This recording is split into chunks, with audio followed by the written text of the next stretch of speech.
programa mixto. Contiene elementos de lenguaje, salud, sexo y violencia que pueden ser escuchados por niños, niñas y adolescentes sin supervisión de sus madres, padres, representantes o responsables. El radar está encendido en los barrios. Toma la radio para hacerse eco de los que no tienen voz, planteando problemas y soluciones. Es el radar de los barrios. Las comunidades se organizan más allá de los colores políticos, porque saben que la polarización es una trampa. El radar de los barrios, con las verdades que el gobierno evade y que otros ignoran. Comienza el radar de los barrios con Jesús Torrealba. Pongamos fin a los atropellos, denunciando las mentiras por la calle del medio. Muy buenos días, Venezuela. Bienvenidos todos a una nueva emisión del Radar de los Barrios. Hoy estamos transmitiendo en vivo, en directo, desde la Universidad Central de Venezuela, donde se va a realizar una curiosa actividad, una rueda de prensa, pero muy especial. Imagínense ustedes qué pasaría si se incendiaran todos los cuarteles de bomberos. ¿Quién ayuda a los bomberos? Imagínense ustedes qué pasaría si todas las patrullas de tránsito fueran chocadas violentamente. ¿Quién levanta esos choques? Imagínense ustedes qué pasaría si a todos los policías de Venezuela los atracaran. ¿Quién ayuda a los policías? Bueno, esa es la pregunta que nos estamos haciendo hoy. ¿Quién defiende a los defensores de derechos humanos? Porque en un régimen autoritario, en una democracia limitada, en una dictadura en ciernes, los defensores de derechos humanos no son vistos por el poder como activistas por el bien común, sino que son vistos como amenazas. Ese es el tema de nuestra actividad que vamos a cubrir hoy acá en vivo en el Radar de los Barrios. Y el primero de estos defensores de derechos humanos que vamos a entrevistar es un personaje que ustedes lo han escuchado, ustedes lo han conocido a través de el radar como tribuna y como tarima. Es Humberto Prado, director, fundador del Observatorio Venezolano de Prisiones, un venezolano humilde, hecho a pulso, que conoce las cárceles por dentro y por fuera, que tiene un acercamiento vivencial y académico a esa problemática, que ha construido en nuestro país una institución llamada el Observatorio Venezolano de Prisiones, tan certera y tan eficiente que muchos otros países en América Latina y más allá de las fronteras de nuestro continente han sido replicadas porque han considerado que es una institución extremadamente útil, pertinente, socialmente pertinente. Sin embargo, acá en nuestro país, un luchador por los derechos humanos como Humberto Prado es visto por el poder lamentablemente como un adversario y bueno, ha sido objeto recientemente de nuevas agresiones. Digo nuevas porque es que cada cierto tiempo estas se repiten. Humberto, bienvenido a esta tu casa, el Radar de los Barrios. ¿Cuál es el motivo de esta actividad? Ubícanos. Bueno, muchas gracias, Chu, por la oportunidad que siempre tenemos en tu programa, los defensores de derechos humanos y los defensores sociales. Hoy puntualmente simplemente es darle respuesta a tres señalamientos que han hecho desde el año 2013 hasta la presente fecha el actual ministro de Interior y Justicia y Paz, Mayor General Rodríguez Torres, donde primero me señalaba de haber yo estado en México con una reunión de activistas políticos y dos generales, y entonces tuve que llamar a la Organización Mundial contra la Tortura en Ginebra, porque efectivamente yo estuve en México, pero como ponente del informe anual contra la tortura de la OMCT y de defensores de la Federación Iberoamericana. Y estuve en una organización de derechos humanos en México DF, y entonces tuve que señalar incluso la página donde está reseñado y grabado mi participación. Después hizo otra rueda de prensa en el año 2014, en donde ya me saca de México y me metí en Washington, pero que yo era el director del Plan País.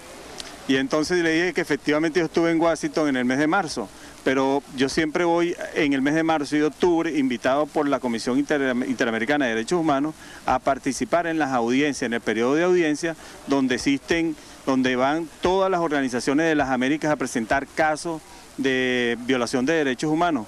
Y bueno, después fui invitado por la Universidad George Washington y Georgetown, una actividad académica, para presentar el tema de Latinoamérica, el problema de Latinoamérica en las cárceles, invitado por el Plan País, que son los venezolanos, los muchachos venezolanos que estudian en las diferentes universidades de Estados Unidos, como Yale, como Columbia, como American University, Georgetown, George Washington, Texas.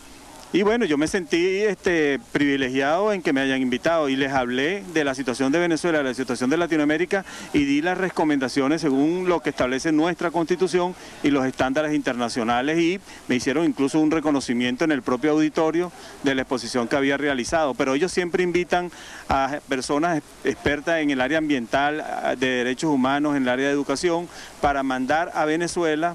Y que tú veas que otras personas a lo mejor se están estudiando allá y se olvidan de su país. Este grupo de venezolanos se concentra, y bueno, yo participé en el año 2012 en ese Plan País, invitado por ellos, que es su organización.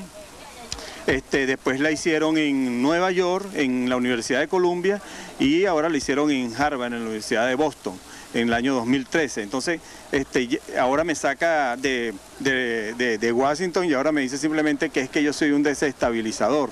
Entonces simplemente es como una obsesión que tiene con la organización y con mi persona, y que simplemente de esto se trata, de estar con las organizaciones que por lo menos conocen el trabajo del Observatorio Venezolano de Prisiones, y simplemente decirle a este señor, bueno, que está equivocado y que se busque mejores informaciones, y que si no, bueno, que vaya al observatorio, que ahí lo recibimos y le hablamos del trabajo que hemos hecho continuo y sostenidamente, y que si por lo menos nos hubiesen hecho caso un 5%, no tuviésemos la deprimente situación que tenemos hoy en día en las cárceles de Venezuela. Humberto, la última vez que conversamos acá en el radar fue cuando tú advertiste sobre las muertes que estaban ocurriendo en el penal de Santa Ana, el CPO, el Centro Penitenciario de Occidente. Ese mismo día el señor Vielma Mora intentó desmentir a los familiares e intentó desmentir al radar.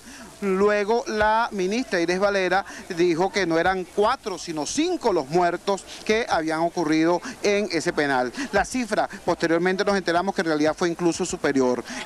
¿Es ese el fondo del problema? Es decir, al gobierno le molesta que se diga la verdad de lo que está pasando en las cárceles venezolanas, y por eso quieren desacreditarte, agredirte o atemorizarte. Bueno, fíjate que ellos no atacan el mensaje sino al cartero, ¿no? Y que simplemente nosotros advertimos lo que estaba pasando en Santa Ana, que incluso se pudo conseguir que un muchacho llamara al radar de los barrios y dijera que ellos lo que querían era diálogo. En ese momento nada más habían 2 muertos, Chugo, 2 muertos. Y simplemente no quisieron dialogar porque eso era una orden de la ministra, y bueno, después simplemente tuvieron que recoger 6 personas más muertas.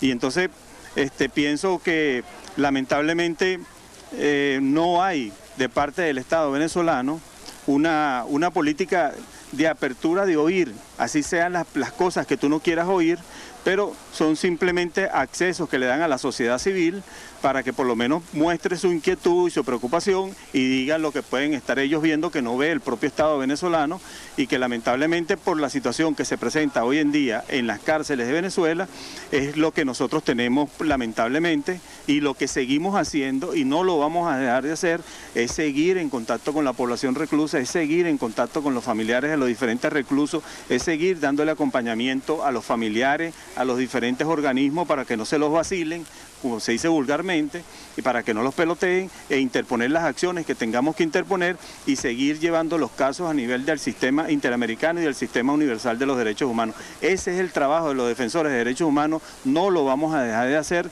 simplemente por los señalamientos, así nos cueste lo que nos pueda costar, pero nos metimos en este rollo de meter a defender derechos humanos, y yo lo hago por una situación personal, porque lo viví en carne propia, y es una cuestión de convicción. Esto no es una cuestión de que simplemente porque te da un escenario en un momento determinado, aunque no te da muchas amistades exquisitas, pero por lo menos te preocupa de las personas que nadie quiere, son los que menos tienen, y son los más perseguidos, son los más amedrentados y son los más pobres de Venezuela. Ese es el trabajo del Observatorio Venezolano de Prisiones. Muchísimas gracias a Humberto Prado. Ahora vamos a conversar de inmediato con un compatriota que pertenece a una organización no gubernamental muy importante. Ustedes han escuchado seguramente o han leído en las redes sociales algunas expresiones como por ejemplo, bueno, ¿y por qué los barrios no protestan? ¿Y por qué los obreros no protestan? ¿Y por qué no se solidarizan con la protesta? Gracias al trabajo del Observatorio Venezolano de Conflictividad Social, se sabe que los barrios y los sectores populares sí protestan. Nada más que en el año 2013 hubo 4.410 protestas registradas, protestas sociales registradas por el Observatorio Venezolano de la Conflictividad Social. Vamos a conversar precisamente con uno de sus representantes. Muy buenos días, ¿tu nombre es? Marco Antonio Ponce, soy el coordinador general del Observatorio Venezolano de Conflictividad Social. Marcos, un gran placer, mucha admiración, mucho respeto por tu trabajo. Hermano, en la actual, primero ubícanos en el contexto, esta rueda de prensa sobre agresiones a defensores de los derechos humanos, ¿se ubica en qué contexto, de acuerdo a los registros que ustedes llevan? Sí, en Venezuela progresivamente la sociedad venezolana ha salido a las calles en los últimos años a exigir sus derechos de manera pacífica. Esta rueda de prensa se da en un contexto en el cual el gobierno venezolano y las instituciones vienen persiguiendo a todas las personas que piensan distinto y que lo hacen público. En el caso de las ONG, que vienen haciendo un trabajo histórico, un trabajo serio, de sistematización, de documentación de las denuncias, de acompañamiento, pues han sufrido estas últimas semanas ataques por parte del Ministerio de Interior y Justicia, como han ocurrido en otros momentos. Entonces en esta situación nosotros como Movimiento de Derechos Humanos estamos dando una respuesta contundente frente a las autoridades y decirles que nosotros no vamos a dejar de hacer el trabajo que estamos haciendo, que estamos trabajando en coordinación todas las organizaciones para acompañar a las personas que más lo necesitan, que son los más pobres, los venezolanos a los que no se les garantizan sus derechos humanos. Marcos, ubícanos en esta situación ahora desde la perspectiva, digamos, política. Esto que está ocurriendo, ¿está centrado, por ejemplo, contra los adversarios políticos del gobierno o más bien trasciende la frontera político-partidista? Te lo digo porque conocemos casos desde Rubén González hasta Maciel Pacheco, donde los agredidos tienen diversas coloraturas, por así decirlo. Así es, fíjese, la criminalización de la protesta no tiene color político. El gobierno ha venido atacando y criminalizando a todas las personas que piensan distinto y que lo hacen público, sin ningún tipo de, independientemente de su tendencia política o su condición social. Tenemos personas privadas de libertad o con procedimientos judiciales, tanto sindicalistas, vecinos, estudiantes universitarios, campesinos, que son los que son, digamos, más afectados por el tema de la criminalización de esta política que ha venido judicializando lo que es un derecho humano, el derecho a la manifestación pacífica, y que en Venezuela pareciera que salir a la calle democráticamente y pacíficamente exigir los derechos es un delito. Fíjense que el 98% de las protestas en Venezuela son de carácter pacífico. Eso demuestra y revela históricamente cómo es el carácter del venezolano cuando sale a exigir, a pesar de las situaciones adversas, los venezolanos salen de manera pacífica a exigirle sus derechos al gobierno. Lamentablemente las autoridades venezolanas no responden, principalmente en temas sociales. El 80% de la protesta en Venezuela es en orden social. Entonces, digamos, frente a la ausencia de respuesta, por eso tenemos una frecuencia de protestas tan alta. El número de protestas es tan alto porque no se le responde a las comunidades. Digamos, el gobierno venezolano lo que hace es pelotear a la gente y no le responde a sus demandas, a sus necesidades puntuales. Hay un aspecto que llama mucho la atención porque el gobierno dice que su actividad represiva se fundamenta en el carácter violento de las protestas. Tú nos acabas de aclarar que el 90% de las protestas, el 98% de las protestas son pacíficas, es decir, 98 de cada 100 protestas que se producen en el país son pacíficas. Pero, por ejemplo, te pongo dos casos puntuales. La resolución del TCJ que limita el derecho a la protesta se refiere específicamente, textualmente a la protesta pacífica. Ellos hablan en el texto de la resolución de la protesta, de la sentencia, de limitación del derecho a la protesta pacífica. No es un lapsus de un error de mecanografía. Y por otro lado, la reciente agresión del gobierno a los campamentos por la paz, cosa curiosa, ¿no? Porque el gobierno cambió esas formas pacíficas de protestas, que eran los campamentos, por los tiroteos en las calles, que es lo que ocurrió precisamente el mismo día que defenestraron los campamentos. Te pregunto, con tu mirada experta, porque ustedes han hecho este trabajo de seguimiento, ¿esto es un problema de torpeza burocrática o por el contrario hay un patrón de promoción de la violencia por parte de quienes tienen en sus manos las palancas del poder? Sí, el gobierno venezolano ha venido implementando y creando una política para criminalizar para sembrar terror en la población. Todas estas medidas son medidas coordinadas y engranadas desde todos los poderes en Venezuela. Debemos recordar que en Venezuela no hay independencia de poderes, es decir, todos los poderes están organizados para minimizar, para neutralizar a las demandas sociales. A los luchadores sociales, los vecinos, los campesinos son los que más sufren con esta política. Fíjese la sentencia del TCJ, es un castigo a la protesta social, porque quienes más protestan en Venezuela son los sectores populares, son los trabajadores, son los vecinos, son los damnificados, los familiares de los presos. En estos últimos meses hemos visto unas protestas donde los jóvenes universitarios han salido a la calle a expresar pacíficamente su manera de ver el mundo, su opinión, y lo que han recibido por parte de las autoridades ha sido represión, ha sido amedrentamiento, ha sido también mucha complicidad y coordinación con grupos paramilitares que han venido agrediendo y asesinando a jóvenes y a venezolanos en las calles cuando salen pacíficamente a exigir sus derechos. Finalmente, seamos objetivos, ¿no? Algunos logros tiene el gobierno. Tengo entendido que acaban de batir algún récord, no sé si es un récord nacional o un récord mundial en cuanto a la cantidad de imputados. Háblanos de eso, por favor. Sí, en la historia de Venezuela, este ha sido el año con el mayor número de protestas y ha sido el año con el mayor número de detenidos. Es decir, estas son unas protestas masivas, récord en la historia de Venezuela, un récord negativo que refleja cómo la democracia venezolana cada día está en riesgo. Vemos cómo el gobierno de Venezuela pareciera no importarle realmente el respeto a la Constitución y el respeto a la legislación nacional. ¿Nos repites tu nombre, por favor? Marco Antonio Ponce, coordinador general del Observatorio Venezolano de Conflictividad Social. Muchísimas gracias entonces a Marco Antonio Ponce, representante, coordinador nacional del Observatorio Venezolano de la Protesta Social, diciendo verdades, sencillamente diciendo verdades. Eso que en este país, al parecer, es delito de Estado. Vamos a nuestra primera pausa comercial y ya regresamos con muchísimo más del Radar de los Barrios.